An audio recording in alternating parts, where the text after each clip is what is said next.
Want to sweeten your life? Of course you do. The Waxahachie Sun and one of Waxahachie's worst kept secrets, the dessert spot, have teamed up to offer you a sweet, sweet deal. Simply purchase an annual digital subscription to the Waxahachie Sun for $60, and you'll get a 6-pack of your choice of the best, biggest cookies on the planet from the dessert spot for free. At the time your subscription is paid, the Sun will give you a voucher good for what would normally cost $18. Voucher will be good for 1 year. You will not only receive the most informative, local Waxahachie content around, you'll get the sweetest, most delicious cookies you've ever had. So make your way down to the Waxahachie Sun to sign up, or you can check us out on our website at waxahachiesun.com. See you soon.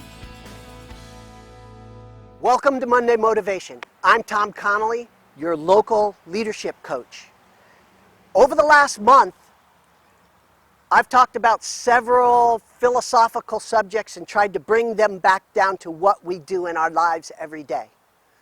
So let's continue in that vein and talk about liberty.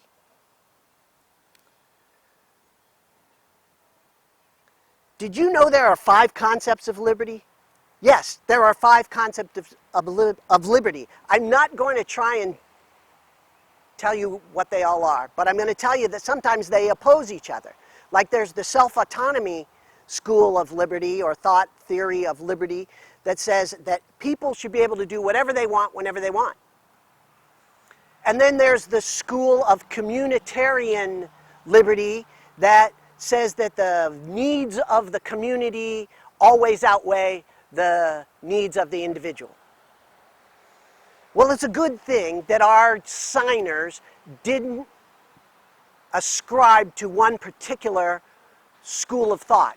They actually embraced all the thoughts of liberty at the time and created a government inside of this unique idea of a principle-oriented nation. And they created a government that was bounded in how it operated, creating separations of powers and different levels of autonomy throughout that government. And we see this in the Constitution. We see it even in the Declaration of Independence. They did these things understanding what liberty meant and what freedom was, and that it would be real easy to be too far to one side or the other. They used common sense, and they used good, rational thought.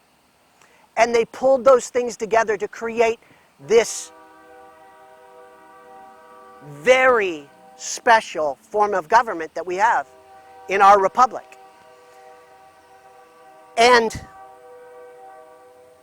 that same idea of evaluating information and looking at rational decisions and thinking about all these things, those are the everyday decisions that we have to make all the time in our lives.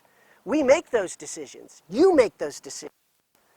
And those decisions are always weighing the needs of our people versus the good of the organization and the good of our communities. We make those decisions. Those decisions are not always easy. And they're not always pretty. And they're really not pretty when your teenager looks at you and says, you're a dictator because you put a curfew on them.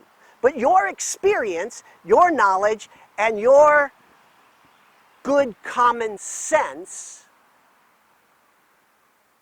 knows that the curfew's the right thing to do. And so you suck it up and you live with that thought, knowing that you're doing the right thing for your teenager. These are the decisions we have to make every day. This good common sense that evaluates information and keeps our highest principles in balance is what you do every day. It's what we do if we want to move forward.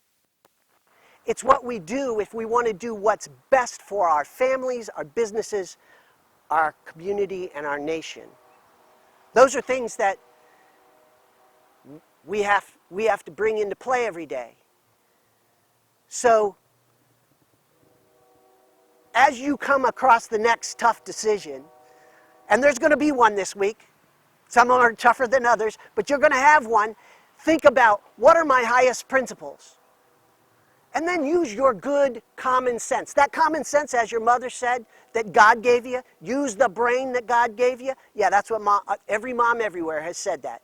But use your good common sense to evaluate and make the best decision that you can make based on your principles and the information available. And if you do that, you're doing the best you can do, and you should be proud of it and happy for it. And I challenge you with that next question, say, what do I believe? What's my highest principle? And what do I think is the best choice? And then take action. I'll see you next week. I'm Tom Connally. Remember, all things are possible with prayer and heavy deadlifts.